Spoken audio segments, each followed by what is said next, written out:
is a production of DallasCowboys.com and the Dallas Cowboys Football Club. How about them Cowboys? This is the Players Lounge, broadcasting live from Dallas Cowboys World Headquarters at the Star. Now your hosts, Barry Church, Danny McCray, and Newy Scruggs. All right, it's that time. Tuesday, Players Lounge, minus Danny McCray. Mine just our boy. Minus the Bayou Bengals. Danny McCray. I guess Danny's still out celebrating the fact that LSU is number one in the college football playoff. Where he's trying to secure some tickets to the Peach Bowl. Not sure. But Danny's out today. He's out. Barry Church is in. Subbing for Danny is Ben Bullock, digital producer here at DallasCowboys.com. What up, y'all? Thanks What's for having me on, What's man. good? Another Bayou Bengal. Right? Something like that. Something like Spent that. a little time down there in Baton Rouge, you know. And more importantly, a member of Omega Psi Phi. Okay. So between Ben and myself, yes, sir. Dog Team Takeover. Yes. Players Lounge. Dog Team. I like it. You got the purple on. Low key. I wasn't expecting it today, though. So you knew what was going on. I didn't know, man. I just let me slide on. Appreciate no y'all, doubt. man. No doubt, man. So when you were at Toledo, did they let the players pledge? Because I know some college teams and coaches are like, no, we don't want you guys pledging fraternity at all. Oh yeah, they had a whole bunch of my teammates pledge. Okay. Q, Iota, I think it was the Iotas, and what's the Sigmas, the blue one. Yeah. So Alphas a couple. too. You look like you would have been a Kappa, right? No. What you mean? Why can't I be? Why can't I be? Yo, you would have been. You dressed too smooth, man. Why can't I be? I just you just don't see that anymore? You know what? Because you got that little dog in you. Exactly. See, that's what I was waiting. You're not like sitting that, here. You're not pretty. You're not trying to make business decisions being pretty. I got you. Right. So you couldn't have made the teams a free agent being all let me. Hey, but we sure dress fly though, man, like them news though. But we dress fly too. Thank you. We do. This is true. I mean, have we seen Derek Eagleton? Okay, lead the way. Hey, his dress game off the chain. Shout out to Boss Man. He's a cat. He's a cat. No, he's a frat brother, man. Oh, wow. Oh, yeah. So that's how. So that's the takeover. It's crazy started, how man. everything worked out, from man. Valley Ranch out here. And shout out to Clarence Hill too, man. C Hill. Yeah. He one of us too. The man. whole organization is man. What's going on, man? What's going on? Because the organization wants to get things done. Yes, sir. All right, that's true. The organization wants to get things done. Fair representative. All right, let's talk about what happened yesterday. The Eagles and Giants. No, actually, no. Let's stay with the Cowboys before we get into that. Okay. The team makes Christmas visits. Yeah. At the Children's Hospital, which what a great time for these guys to go see someone who, and as Travis French talked about, puts things in perspective. Oh, yeah. Cowboys have lost 3 straight games. They go 6-7. Barry, you were part of those. I just thought it was very good as they did interviews yesterday. The guys were in the right frame of mind to go and meet the kids and bring some holiday spirit. Oh, you're exactly right. I mean, Frederick hit it right on the nail in the coffin. I mean, when you go there and you see kids, they're not in the best of shape going on. I mean, obviously there's something going on. They're very sick at the time, and for you to go in there and just put a smile on their face and just make their day just light up, thinking that they're invincible, they can do whatever. We're hanging out with Dallas Cowboys. Nobody can really do that. I mean, it's an awesome feeling, and like you said, it puts things in perspective. It lets you know that life is bigger than football. Football is a great game. It's a child's game, but life is bigger than that. And those kids make it. I mean, they put everything in perspective. It's an awesome visit. And it's service to others. Absolutely, man. I mean, just seeing Cowboys guys make a lot of money, be able to kind of give back to the community, and it's like, hey, Jason Witten, DeMarcus Lawrence, Zeke Elliott, guys we see on TV, big huge stars, got all these followers on Instagram and Twitter. They come to see me, just give back holiday cheer and everything to the community. So definitely it was a great duty by the Cowboys. And I loved the one patient who had on her Dallas Cowboys cheerleader outfit. She was ready for them, and then for them to bring that smile to her face. So I thought that was. I just thought it was cool. I always have respect for those visits, especially when you go and you're not playing the way you want. There's this is your job. I tell people all the time, guys care about their job. It's what they do. This is your life's work. But when you can take that, all right, when you put that over here and be of service to someone else, I definitely have a lot of respect for that. Right. Brett Maher ended up going on that. And then when he got back, Money Maher was showing the door. Yes, sir. It's a cold world. I saw him leaving. Did you? I saw him leaving. I was down there at the training table. The facility. Yeah, I was eating my lunch at the training table. He said somebody, gave it, all right, man, I get up with you, yada, yada, yada.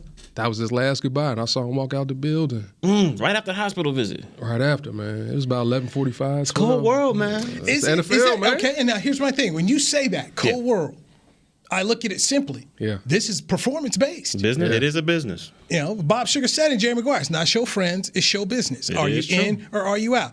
Brett Maher was 1 for 5 from 40 to 49 And yards. that's where you make your money at. And that's not going to cut it. That's going to cut it. I mean, you see all the nut cut, when it's kind of nut cutting time, Brett Maher, he couldn't do it. And you saw, it was hard to even watch. I mean, the guy, you could see his confidence. It was like on a wobbly platform for a second, and then it just all came crashing down.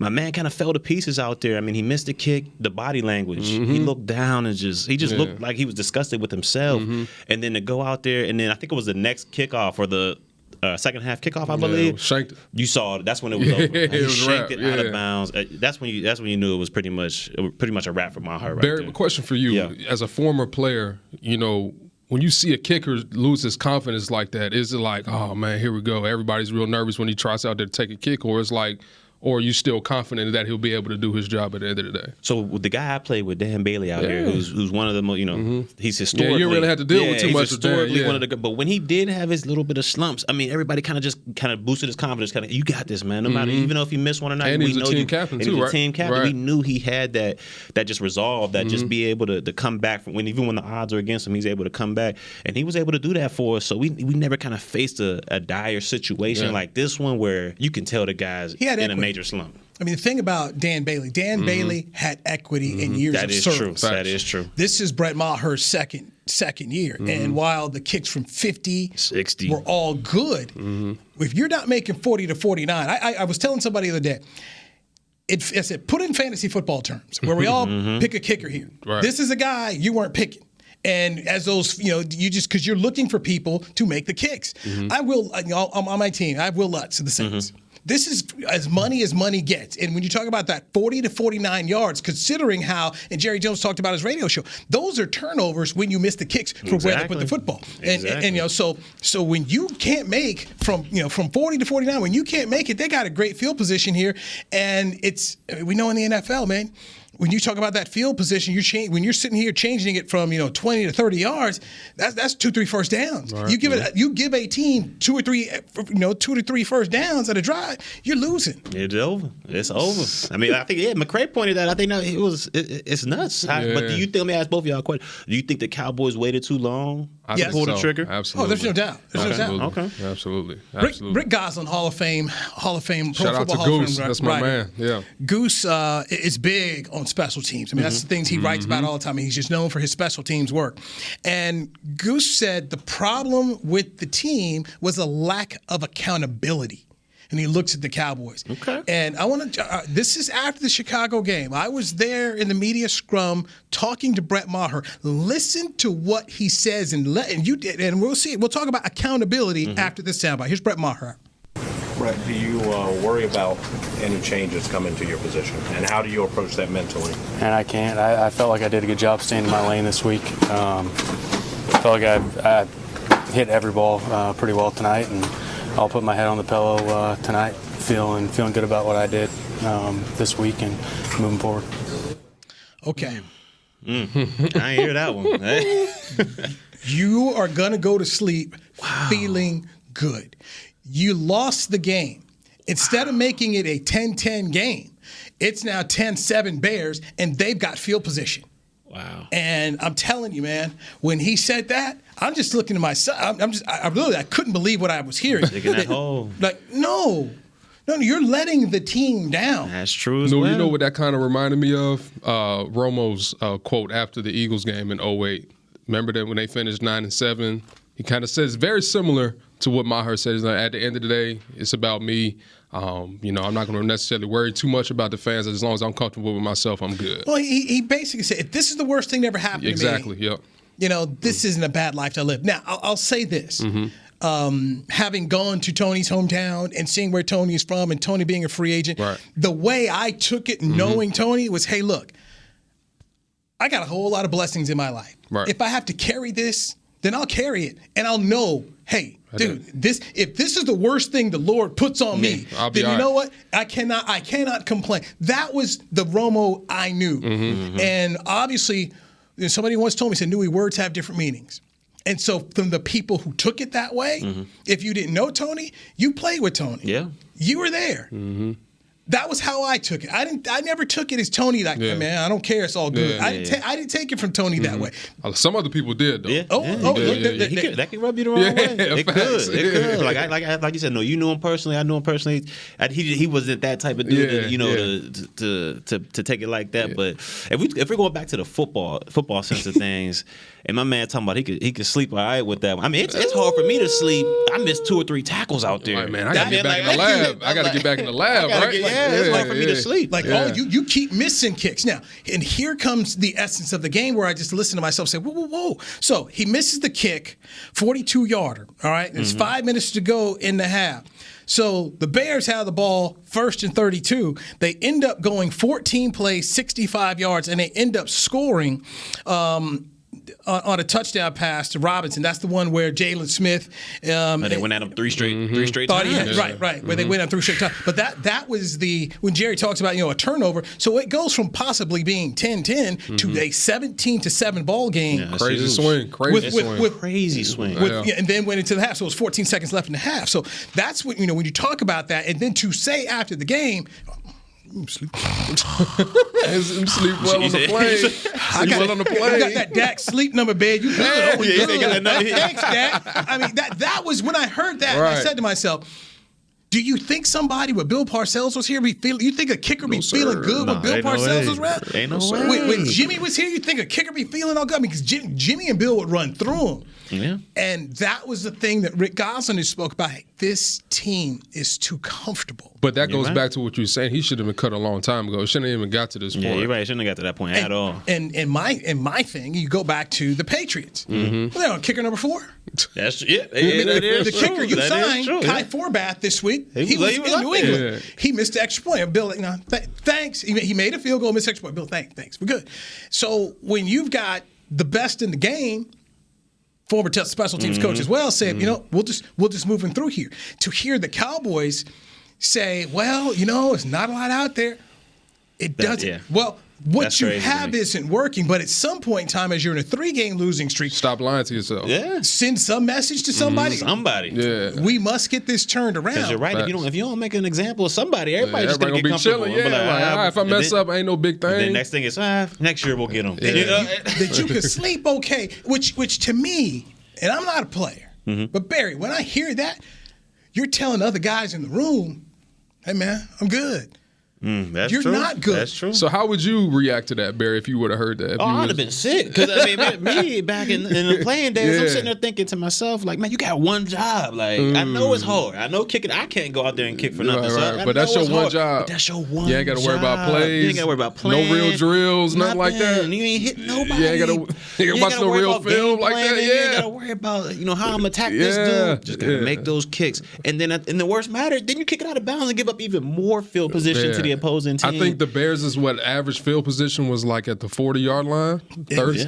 It was somewhere around there. It was somewhere around there, right? It was almost watching the Patriots game. Yeah. Where you saw, all right, the Patriots started the 40 and 41. The Cowboys are sitting back here starting averagely, in the 20s. Yeah. And it catches over 60 minutes. Yeah. That catches up with you. And then we asked Brett Maher more questions. And then Maher went all Bill Belichick in on. Oh, damn. I asked him a couple. He gonna get all some short answers. Oh, he got mad. Really? I just left there and I just said, man. I mean, really, it's one of those. I was in the scrum with Jerry afterward. Back home, I said, Jerry, do you hear your man? You hear what your man's are saying? Get your man. Your man said. Whose man's is he's sleeping good. He's sleeping good. Yeah. He gonna get that check. He gonna do the Bill Belichick answers, and and then Did you notice what he said? I feel like I did a good job staying in my lane this week. I hit the ball well. Well, that whole thing. Well, here was the thing about the statement. Hey, they brought in a bunch of kickers, but I didn't say nothing. I didn't say anything. Like, no, bro, you don't get to say anything. I missed all of this. This is it was truly when I heard I was.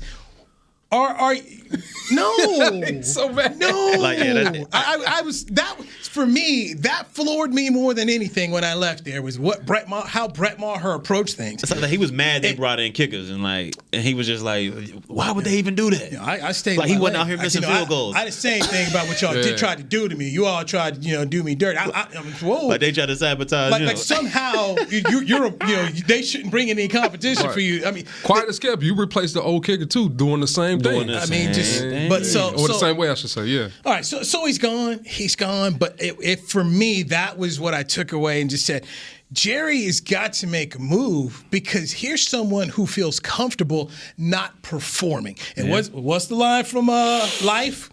Consequences and repercussions. There's going to be some consequences and repercussions. My cornbread out here, man. There's going to be some consequences. You missing field goals, you kicking them out of bounds. Shout out to Goldmouth. Shout out to Goldmouth. Again and again. And this team needs a spark. They do? This team cannot afford at this point in time to give up any opportunity to get to make a score. And look, the Cowboys are 6-7 and in first place. When a guy like that's not doing his job, and Barry, you know where I'm going with this. Right. You are messing with guys' extra check. Extra money. You know them playoff checks. Everybody gets them. Okay. You messing up them extra checks. That's an extra check. Mama want that extra check. You got plans for that extra check. That's about 25 after taxes. And we in Texas too. We good. Okay. So you're going to sit up here and, hey, man, you sleeping good? I may not get my extra 25 because you out there shanking. And this is the Bears.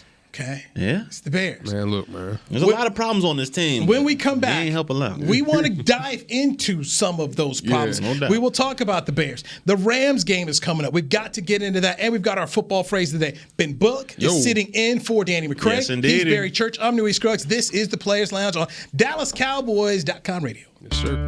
I'm Jay Novacek, former tight end for the Dallas Cowboys.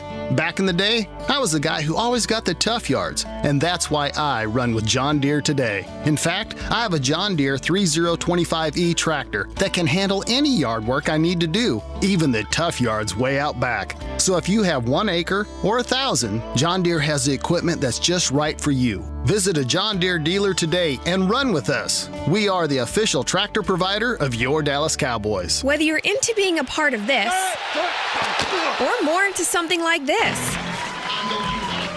SeatGeek has the tickets to the events you love. It's the easiest way to find, buy, and sell tickets. Plus, with their Deal Score technology, they'll recommend the best seats in the house at the best value. So the next time you're craving this,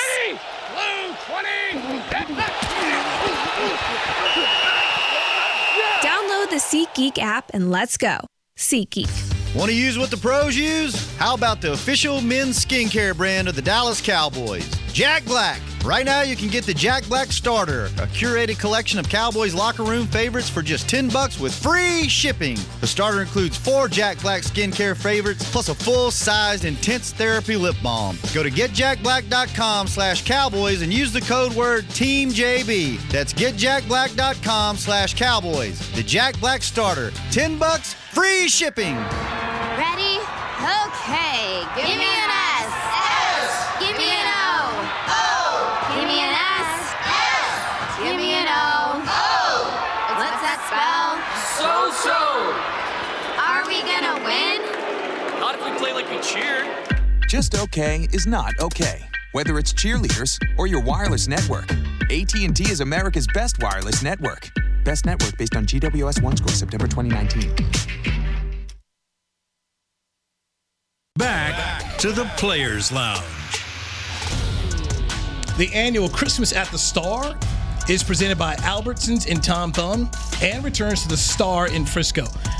The 20-minute show electrifies the Star with a powerful mix of game day excitement and Christmas cheer every Friday and Saturday at 6 p.m. now through December 21st. Admission and parking are free. For more information on the event, visit thestarinfrisco.com. Players Lounge, Newy Scruggs, Barry Church, and sitting in for Danny McCray is Ben Bullock, DallasCowboys.com producer here. All right. Let's talk about what was, and that's the Bears game. Mm-hmm. Yeah, 31-24 is the final. Jerry Jones afterwards said it was not an indication of what happened. He said the Bears took it to us. Little over-the-air conversation here, headphones here, or not hearing fully there on that. So the Cowboys, perfect, thank you. So the Cowboys lose this game. Barry, I'm going to start with you on the defensive struggles. And here's what came to my mind.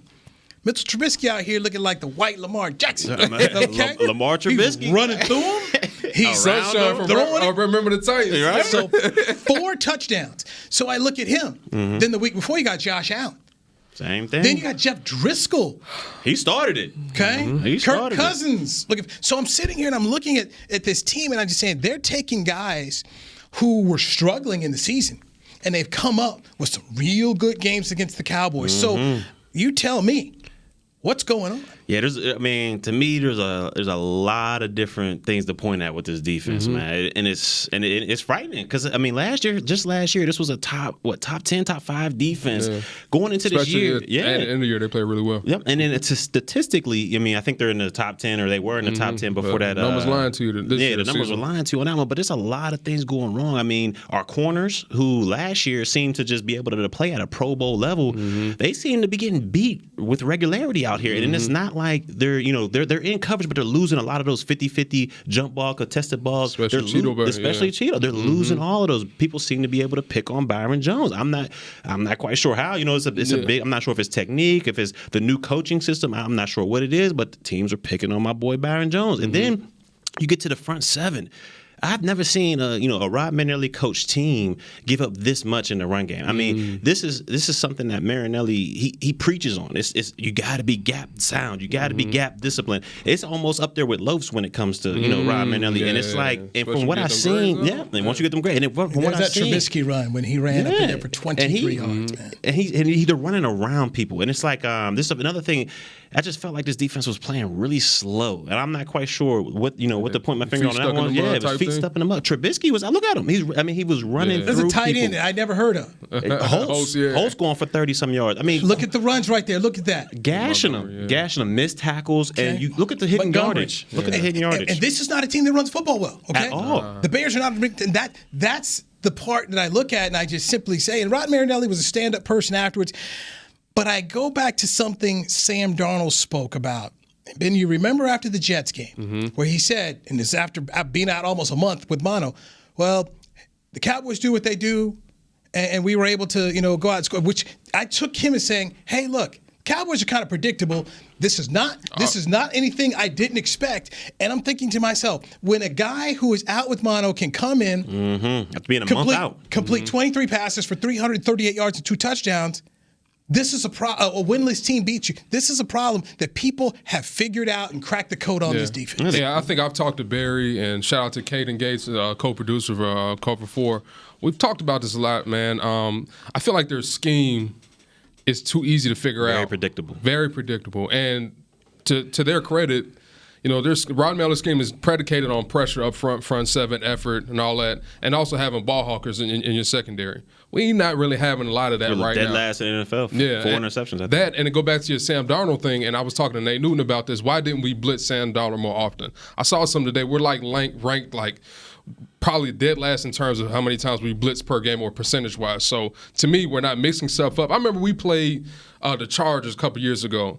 And Philip Rivers just carved us. Why? Because he was able to stay 3 or 4. Thanksgiving Day weekend. Yeah, he was 3 or 4 steps ahead of us. So if he can carve us like that, that's why you see guys like Josh Allen have solid games. Driscoll have solid games. Kirk Cousins and like last week, Mitch Trubisky. I think the Bears are ranked only average 17 points a game. 17.7 points. 26th in offense. 17 points a game. Yeah. They put up 31 with ease. What they put up 24 unanswered? It was 24 unanswered after the between Cowboys the second and third quarter. Unanswered. Yeah. So then the piggyback on this. Yeah.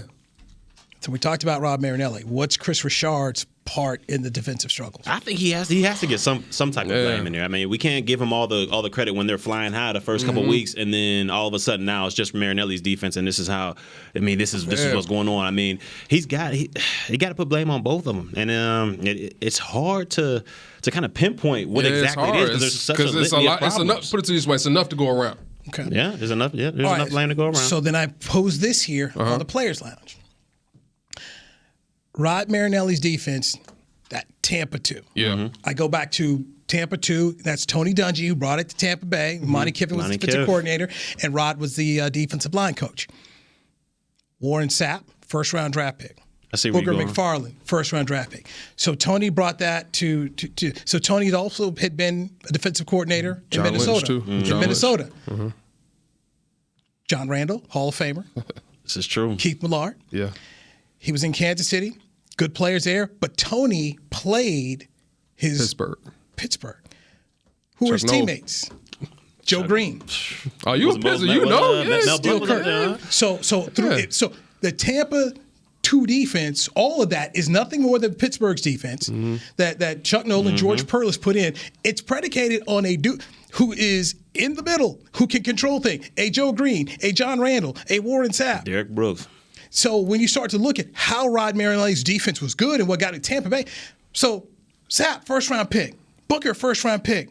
Derek Brooks, first-round pick. Simeon Rice, first-round. You need some dudes who are some first-round pick. You need players. Players that can come alive. I can sit up here and just rush 4 if I got 4 dudes. If I got 4 dudes who can ride. And the Cowboys don't have that. Antoine Woods, God bless him, try-hard guy, but that ain't the next Warren Sapp. Tristan Hill's done. Are they trying to run a defense without the premier blue-chip talent guys to do it? I think you're 100% right. I mean, when Marinelli first got it, that was the main point he kind of gave to us. Is like, this is my defense. This is what we've been capable of doing. But without the players involved in that defense, it won't come alive. And I think that's what you're alluding to, and that's what's happening to right now. It's just the players aren't making this system bump or this system become aggressive, and it's a shame right now. Yeah, and comparable to those teams in Tampa, even if you want to take into account what Chris Richard had in Seattle, is there Richard Sherman on this team?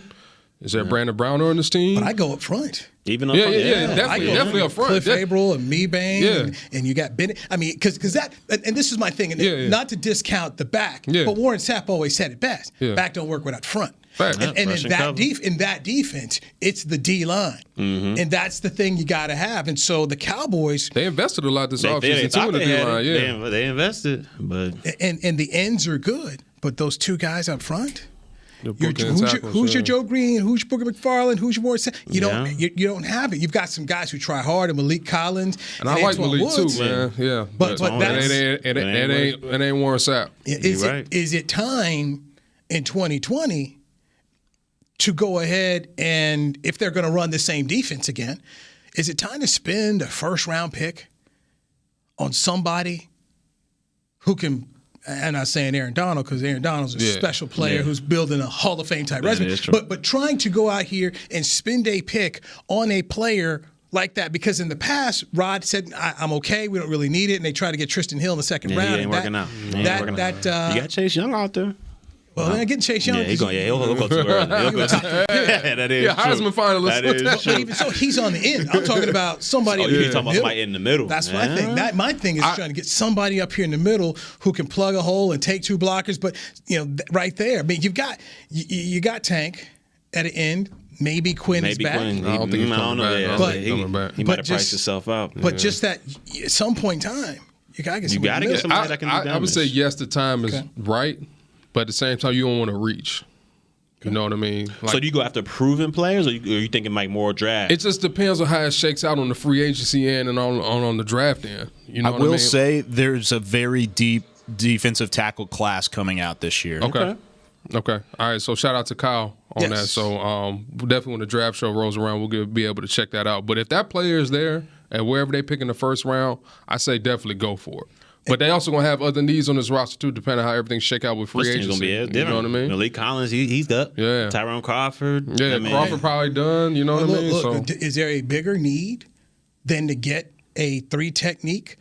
To get somebody to try to find your Sapp, your Joe Green? Huge. I mean, I don't think there's a bigger need. Especially if you're playing as D. And as we said, Collins could be gone. Right. Mm-hmm. Crawford could be gone. Mm-hmm. You want to depend on Tristan Hill? We haven't even seen enough from him. Yeah, he don't even know what he got. With Woods, let's see what happens with what he got arrested, and so what happens with him? I mean, could there be a suspension? I mean, could he miss some games? I mean, you have to look at that position. Yeah. And most of all, how have you beaten the Cowboys the past 2 years? Run the ball.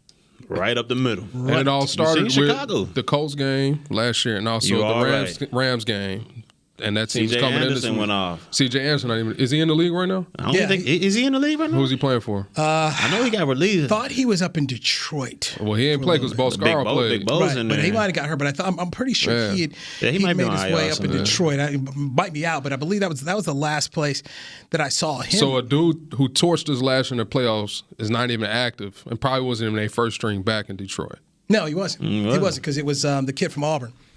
Kerryon Johnson. Kerryon Johnson. So that's all you need to tell. We haven't figured it out since last year. And like I said, the Colts game was what really set it off because our linebackers, as in Leighton Vander Esch and Jalen Smith, weren't able to get off blocks. No, they got demolished that game. And that's what set it off. And if you remember in the preparation for the Rams game, McVay and them said we already know who he was going to play, so we had like 2 or 3 weeks to study up on the Cowboys. They knew it was and coming. See what the Colts did and what you saw. A lot of misdirection, a lot of stretches. Next thing you know, it was gaps all over the place and we couldn't fill them. All right.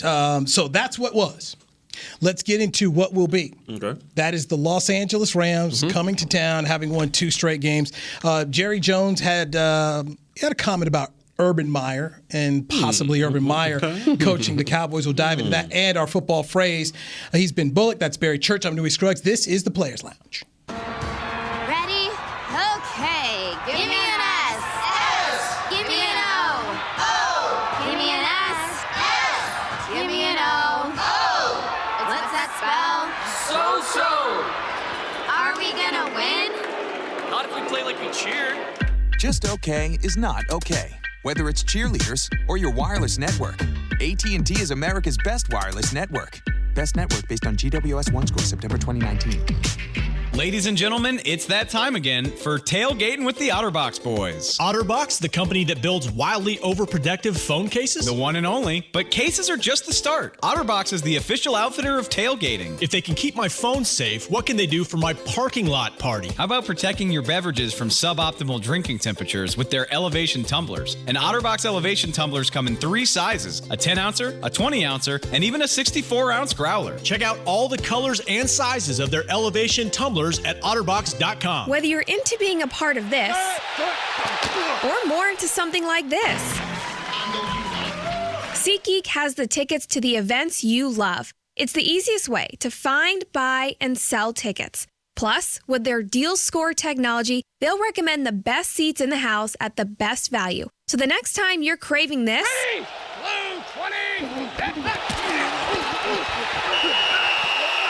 download the SeatGeek app and let's go. SeatGeek. Hey Cowboys Nation, this season when the Cowboys win, you get to experience the sweet taste of victory because if the Cowboys win, the next day Dunkin' is offering a free medium hot or iced coffee. So don't just celebrate the Cowboys' success from the sidelines, head to Dunkin' and treat yourself to real victory because this season Cowboys fans aren't only winning on game day, they're winning the next day too with a free medium coffee. Cowboys Nation runs on Dunkin'. Excludes cold brew. Limit 1 per guest. Participation may vary. Limited time offer. Back to the Players Lounge.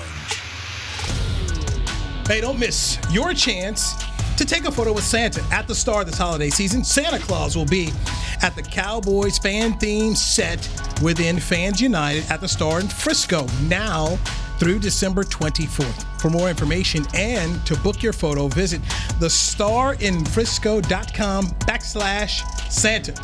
Here in the Players Lounge, we do it every Tuesday at 3 o'clock. Barry Church, former Dallas Cowboys safety here. Be Church. What's going down?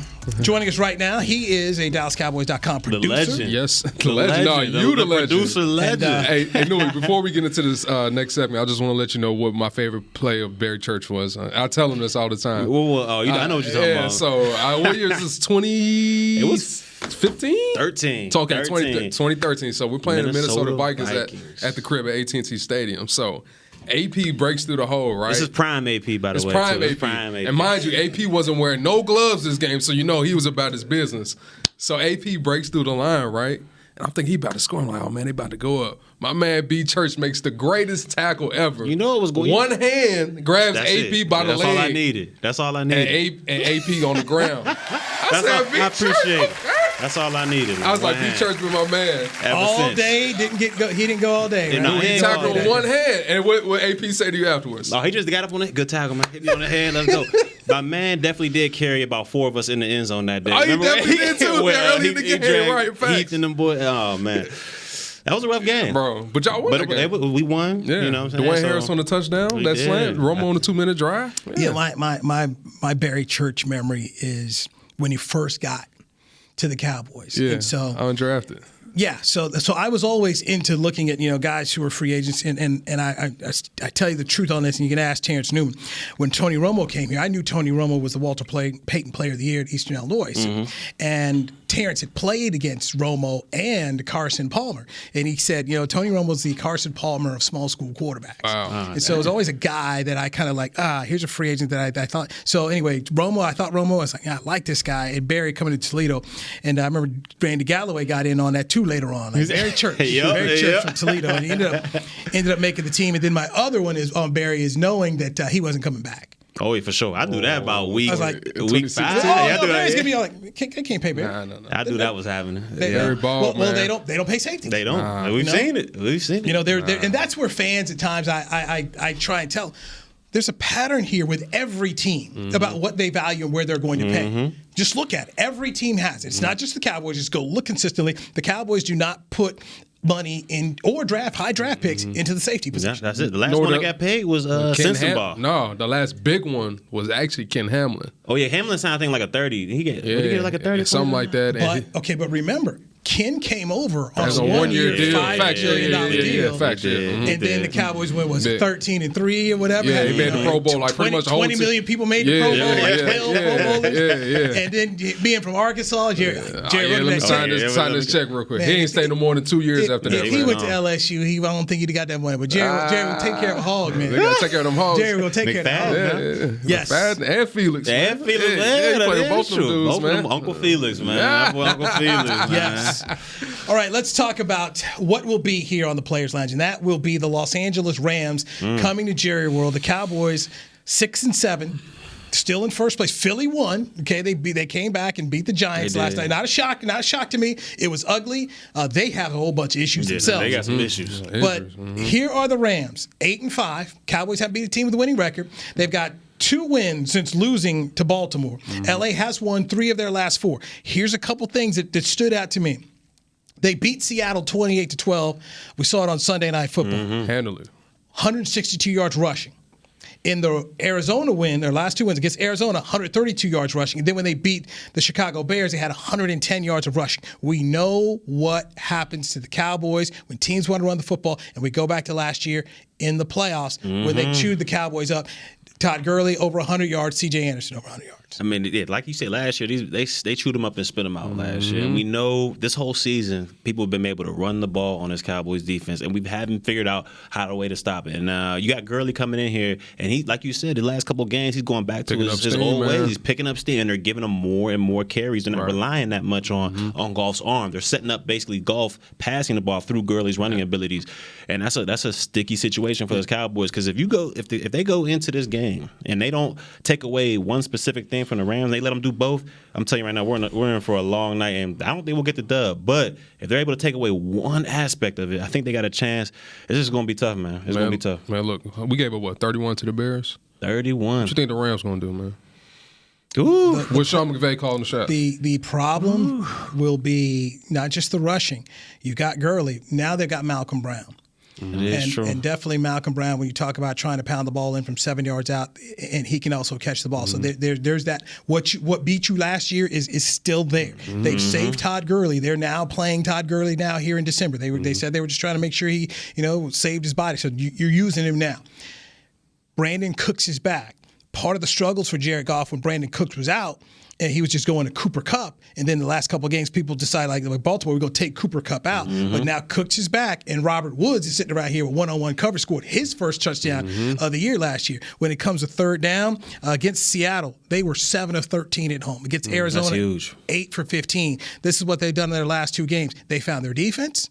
This is true. Russ Wilson. If anybody had Russell Wilson, Tyler Lockett in their fantasy league, got beat. Yeah, your boy. He gave me 11 points, man. They got beat. They have found themselves. So now we bring Uncle Wade. Uncle Wade's coming back with that defense. Wade always still mad. He probably still mad. He's still mad. What you mean probably? I thought he mean probably. He's still mad. He's hot. What you mean probably? You talk to him, Newy? Okay, let's just use logic. He's hot. Okay, let's just use logic. He was a head coach. Jason Garrett had an opportunity to take the Baltimore job and the Atlanta job. Yeah. Turned them both down to stay. Got a raise. Making not much more than Wade. You have people and fans consistently say, man, we can't lose Garrett. We can't lose Garrett. They need to replace Wade with Garrett. I mean, people forever and a day were wanting and loving the guy behind him. Finally, it happens. He loses his job. Jason gets it. When they played, was it 2 years ago they played here and won? Yeah, 2017, yeah. And came back in that game, okay? They came back in that game. Because we came out in the first half, we killed, yeah. And Gurley got going. They came back in that game. The way Wade was and the way they celebrated him after Sean McVay gave a game ball, not over. Wasn't Wade 13-3 the year before that? Nah, they were. Or they terrible? Nah, that was 11-5 year. They beat Philly in back-to-back weeks. So the year before he got fired, he was 11-5. So the year before I got here, he was 11-5. And I remember visiting with Wade after Super Bowl 50. I was there on the field. I talked to him, and I spoke to D. Ware. And Wade was as gracious as he could be, but he still, Wade still had the sadness about not getting it done for the Cowboys. Okay. But it's not. It doesn't. Yes, it means something. It still does mean something here. So he'll be ready to go. So this is a game in which the Cowboys have to find a way to, 1, run the football, run the clock, keep them off the field. 2, create a turnover. Jared Goff has given the ball He's giving away, it up. Okay, Be it fumble or picks. Jared Goff's been giving it away, man, this year. And so they've got to take advantage of that. They got to. And one unit I think that has to step up for this Cowboys team is the offensive line. Yeah. I mean, no one's really talking about it. They're kind of living off that, past when they were, reputation when they were the Great Wall and all that good stuff. But that time's beyond us now, man. And this LA team is coming in here with a fierce defensive line. You got Aaron Donald, you got Dante Fowler, Brockers coming. Clay Matthews as well. Clay Matthews, Jalen Ramsey. Troy Hill's nice too, man. He's very underrated. This is true. Yeah, he was out there locking who they play. He was out there locking Metcalf and them boys. He had a nice pick, man. I'm here to say it though. I mean, Cooper might not catch a pass, man. If they put that man on, I'm telling you, if they put Jalen and say don't go nowhere, just go with him, he might not catch a pass, man. And you know what's crazy about the Rams? When I was doing my preparation for a special edition, one of our shows on our website here, the Rams are, I believe, 2nd or 3rd in the league in sacks, man. Yeah, and they started out slow. And that's what I said. Their defense, they're getting the defense. They're rounding it into shape here, and that's definitely something that the Cowboys have to be looking out for. And by the way, going back to golf, 15 touchdowns, 14 picks. This season? Yeah. Oh, yeah. He's a walking turnover. That's crazy. He just got paid crazy, too. I mean, he the highest paid. Not as much lately, though. Yeah, that's just true. Lately, he has been playing the last 2 weeks. Three of the last 4 games, they found themselves a little bit, but it has been a problem. Yeah. And but still, here's a guy that if you pressure him, he doesn't like pressure. I call it 7-on-7. Oh yeah, he's a 7-on-7. He's a ghost. He's a seeing ghost type dude. Oh man, I gotta get this out of here. Ain't even nobody around. But if I can go off subject a little bit, because I read a report about this on the way over here. What y'all think about they talking about reseeding the playoffs and all that good stuff? No, that's what I agree with you 100% because I mean you might have a LA team that might end up 10-6 or 11-5, and they might not make the playoffs when you got a team out here in the NFC East that might be 7-9. 8-8 and go. I agree with you 100%. I think the seeding is fine how it is. It's been good for 100 years, but I just want to get y'all thoughts on that. Yeah, I don't think they should redo it at all. I mean, if you win your division, you should be awarded to be able to host a playoff game. And the team that they play in that playoff game, it's their fault that they didn't win their division to host a playoff game. I think this is a cyclical thing. Remember, first off, you look in the NFC and maybe even just the whole NFL. NFC West might be the best division out there. Oh, yeah. Here are the Rams, who went to the Super Bowl last year. They're in 3rd place. You sit up here, you got the 49ers who play that fantastic game against New Orleans, beat them in their place, then you got Seattle right there behind them. Yeah. So there are going to be 2 teams out there. Here are the Rams, who are technically not out of this thing. That's true. At 8-5 that are coming. So I bring that up because I remember it might have been the 1st or 2nd year Pete Carroll's in Seattle. They won the division 7-9. 7-9. Yeah, that is true. Everybody, loss was terrible. It was a tragedy. They ended up hosting the game, and I think they beat the Saints. That was Marshawn Lynch's when he ran through everybody. You all right. So I go back to that. I remember the time when the Browns won the AFC. This is back in the Central, the old AFC Central with an 8-8 record. So there are going to be times where you just have someone who's just not that good, which goes into college football. Sometimes you're going to have a conference that's just not that good. That's true. For a while, people were saying, "Oh, the Big 12's no good. They're going to blow it up. It's it's on its last legs, and they couldn't get in the college football playoff." And here's Oklahoma here now, third year in a row. Nobody's talking about the Big 12 dying. You're looking at the Pac-12 saying, "My goodness gracious, can you guys ever get back in the college football playoff?" I think the last time they had one was Washington, right? Was it? Yeah, that might have been it. And Alabama took them apart. I believe it was the Peach Bowl. It was in Atlanta. Yeah, took them apart. So I just think that so much of that is just how things go. Things are cyclical. And to sit around here and say, no, we need to reseed. I still believe that every team should build their team thinking, how do we win our division? Yep. That makes sense because, you get the home playoff game. That's the first step. Like they said, that's the first step. Right. So if everybody at the beginning of the year understands this is what we do, okay, fine. If you don't make it, I think there's enough. See, if you can't make it in there, you just can't make it in. You've got problems. Because the NBA was talking about doing that as well. Yeah, they were talking about having something like mid-season like tournament or something like that. Y'all trying to do too much, man. Thank you. Everybody trying to do too much. Everybody trying to do too much. What they need to do is figure out how to is how they can sit around here and correct free agency. Right. Because they thought, hey, you're going to offer the Supermax, and then everybody's going to stay where they are, not realizing some of these players like, nah, I'm good. I can get the Supermax over there. Right. Well, I don't want it that bad. They would leave money on the table to go play somewhere they want to play at. So them thinking that, okay, well, this is going to keep Gordon Hayward in Utah. It's going to help him here. Gone. Right. Gone. He was the first thing smoking out of there. Or you're Michael Jordan and the Hornets. You have the option to give the Supermax to Kimba, and they say, no, we're not going to do it. So he hightailed all that. I mean, the NBA's got their own. So this is the whole thing of just tinkering all the time. Yeah. It's the NFL. It's the number one sport in America. If it ain't broke, don't fix it. If it ain't, I agree with you. We are not going. Okay, if the Cowboys win the NFC East 9-7, heck, if they win 7-9, are we going to not watch? Are people across America not going to? That stadium's going to be packed. Thank you. It might be the number one broadcast. Jerry World will be sold out. Okay, they're going to have them. And you know what? People will be watching. Yeah, they will be watching. So this whole reseed, what's fair, what's not fair. I'm sorry. There's a whole lot of things about the way it is, man. The NFL are not fair at all. All right, speaking of not fair, let's get into this on the Players Lounge. Patriots. So was it the 10th time? The 99-cent version is the Patriots were supposedly doing a documentary feature on a scouting member, and they were watching the scout in Cincinnati, but then they had their camera on the field shooting the Cincinnati sidelines. They played Kansas City last week, and this week they're playing Cincinnati. Bill Belichick says, no, we didn't have anything to do with it. Had nothing to do with us. That was a different part, and whatever happened was mistakenly done. I'm trying to figure out, because I've done these kinds of stories, if I'm doing a story on a Patriots scout, why are you filming the Bengals sideline? Has nothing to do. Why are you even at the game? The scout will not be on the Cincinnati sideline at any point in time. Like what?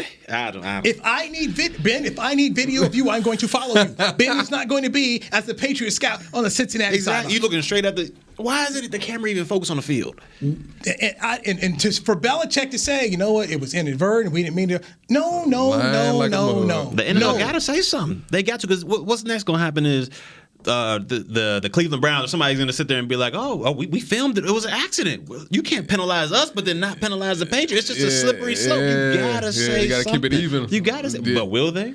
They haven't said it. Go back to you, man. Remember we talked about this on the Players Lounge weeks ago, Vontaze Burfict. So Vontaze Burfict gets put out the league. They're like, you are a repeat offender. We warned you. We fined you. Nothing has happened. So they've taken draft picks from the Patriots. They find the Patriots, and you still find yourself with this. If Roger Goodell doesn't go, and if Roger Goodell, and better yet, make it Shad Khan, Jerry Jones, the Mara family, Jeffrey Lurie, everybody, Jimmy Hatlam. Really, this is everybody. Clark Hunt of the Chiefs. The owners have to go to Goodell. Got to put the pressure on him. Yeah. Hey, man. Really? Y'all gonna let this slide? How many times do these dudes get to get away with this? accidentally see something, man. It's ridiculous because, like you said, I mean, next thing you know, all these other teams are going to be filming this, and they're going to be like, "Oh, well, the Patriots did it, so why can't we do it?" And you can't sit there and fine them or suspend it or give them the same process. They'll fine you a couple times, but they're going to keep on doing it until it gets to that suspension process, which I'm not understanding why it hasn't come down. Like the man, because you had Deflategate, all under the one dude. I can see if it was under different coaches. One they guy known for this, man. One guy. I remember when they played the Eagles in the Super Bowl the last time. The Eagles were running like not necessarily their real walkthrough stuff because they were afraid of New England filming them while they were doing their walkthrough. I don't know if you knew that. Yeah, it's crazy. It's crazy. Yeah, it's crazy. How does the NFL not? At least, they're trying to seem like it's not a story. Like, I'm like, they're going to brush it under the rug. Yeah, like, we'll give you a little fine here. If there's anyone who should be extra cautious, it's them. And the fact that they're not considering what they've done in the past tells you that they just don't care. They're just giving the league the finger. All right, Jerry Jones was on 105.3 The Fan. He does his radio show with Sean and RJ every Tuesday at 8:30.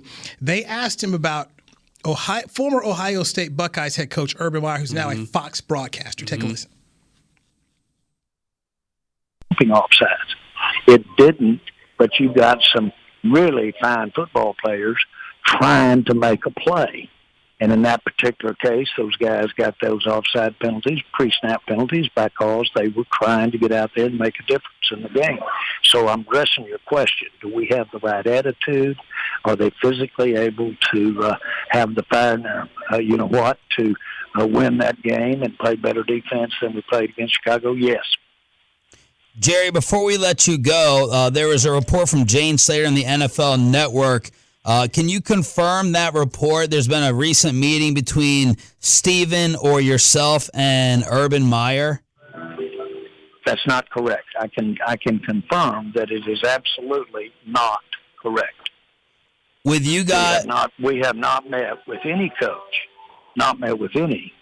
Specifically, why in answering that question, I don't want to imply that we wouldn't in a way that would diminish the credibility of the or in this case, a player or somebody you're asking about. Normally when somebody says, have you met with such and such? Are you interested in such and such? And you said, I have not. Its implication is you're not interested.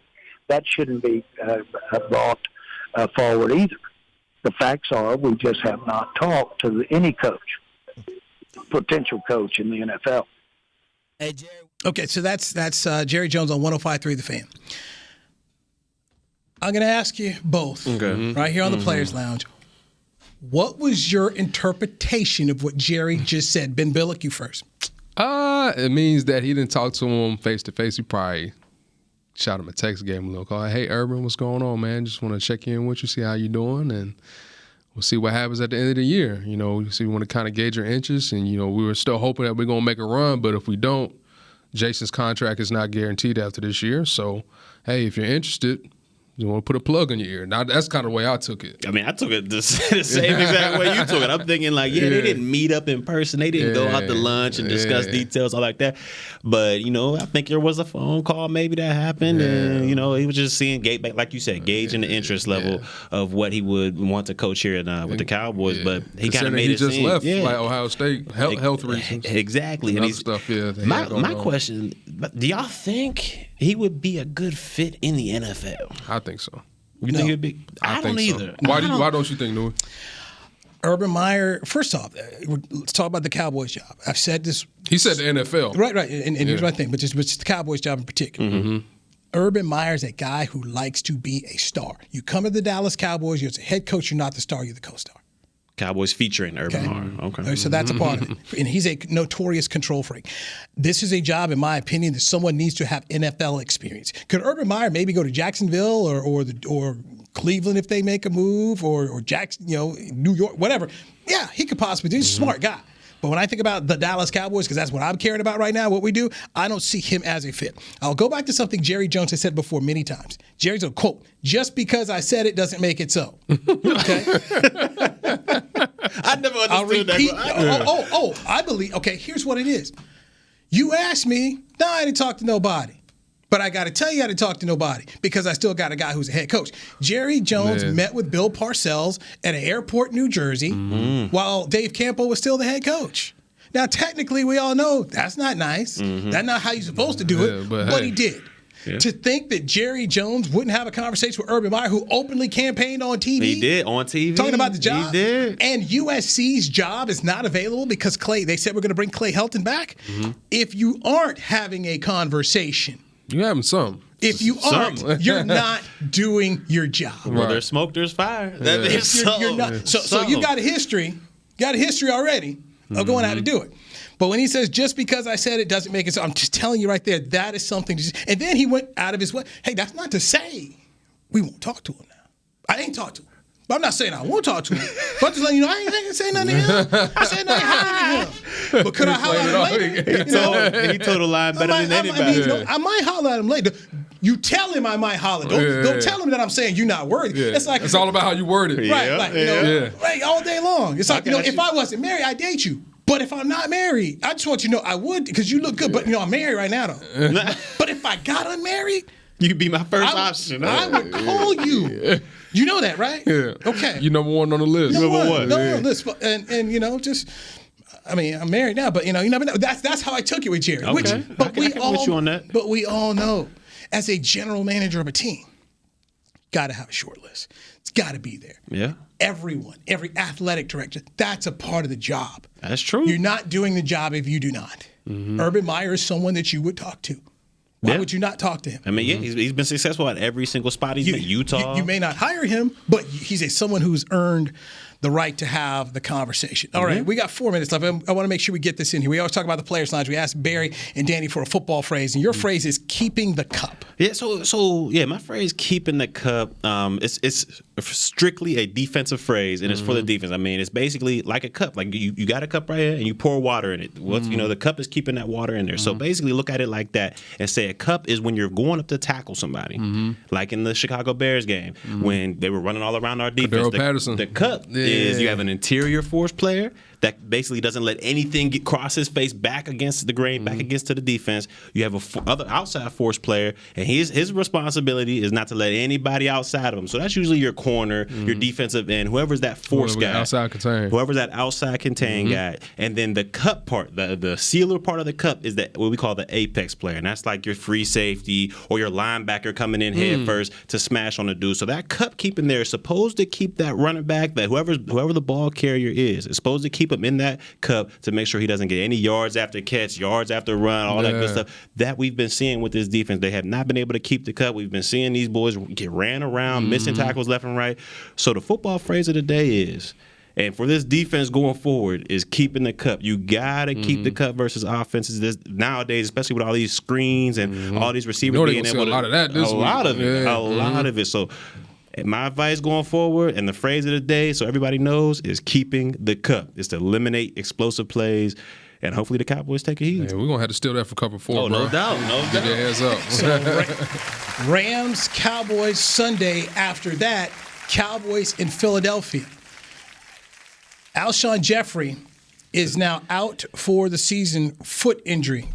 So that's a report out there right now. He's been banged up all year, too, man. He's been out all year. And this is one where somebody from Philadelphia actually shot me a text and said, hey, you got Des Bryant's number. Philly may want to call him. They probably call Jordan Matthews. They done signed him like 2 or 3 times already. They got some. I mean, they were down to 3 tight ends. Down to my man Ward from Houston. And an undrafted quarterback turned receiver. Yeah. Well, my thing is I was just telling, I was telling my guys, like, look, it's almost too late to bring in Des Bryant to Philadelphia. I mean, that's a different type of offense and different terminology here. At this late juncture in the season, it's got to be people who know what you do. Been in that, Y'all think Des in shape right now? I don't know. I don't know. That's a good one. But just that whole premise of you need guys who know what it is you do and who are familiar. That's when you bring up Jordan Matt. That makes sense. I mean, it's just too late in the season. They gonna call him. Yeah. What about Deshaun Jackson? What about he got abdominal injury? Yeah, abdominal injury. Out. He only played like 2 games this year, bro. Yeah, he got that check. So looking at the fact that Philadelphia had to go to overtime with the Giants with a backup quarterback in Eli Manning, I simply said the Cowboys could lose 4 straight. But then here it is, your shot in Philadelphia against a team that you should have more healthy bodies than. Yeah. We don't know about right tackle Lane Johnson, who ended up leaving the Monday Night Football game. Bata ain't that good, man.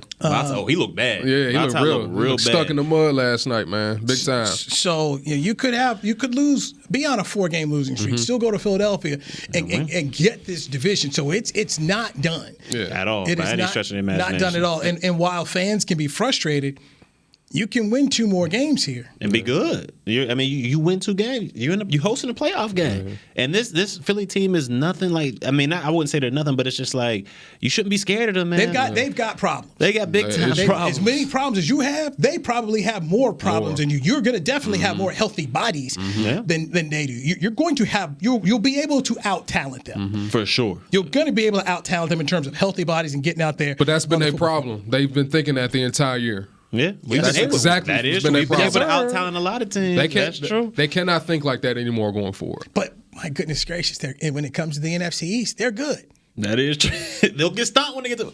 I ain't gonna say that, but I mean, really, that's what we know they can do. Yeah, the Rams are a winning team. That's a problem. Philadelphia may have a winning record when they face them. But they're not yet. But you look at the issues and talent. I mean, they are truly limping to the end as much as the Cowboys are. And when you lose Alshon Jeffrey, maybe you lose Lane Johnson. I mean, who's the receiver? Like, who's the next receiver?